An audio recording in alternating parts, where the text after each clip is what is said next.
Penemuan sesosok mayat di semak belukar puncak pegunungan Desa Miring mengagetkan warga. Temuan ini langsung dilaporkan ke polisi. Usai diperiksa, mayat tersebut diketahui bernama Acang, berusia 88 tahun yang dilaporkan menghilang dari rumah selama 2 pekan. Pencarian bahkan telah dilakukan pihak keluarga bersama tim SAR gabungan, namun tak membuahkan hasil. Setelah dilakukan olah tempat kejadian perkara, jenazah langsung dievakuasi ke rumah duka untuk kemudian dimakamkan. Penyebab meninggalnya kakek Acang masih dalam penyelidikan kepolisian.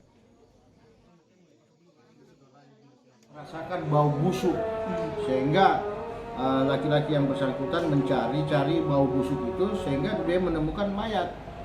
Setelah begitu diperiksa, ditelusuri baik-baik, ternyata laki-laki yang dimaksud ini, yang ditemukan ini sudah menjadi mayat.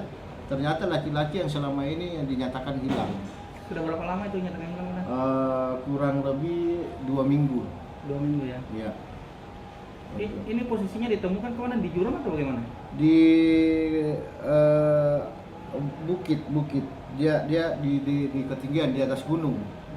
Nah, ini yang kami belum bisa pastikan apakah karena laki-laki ini, korban ini usianya sudah mencapai 88 tahun.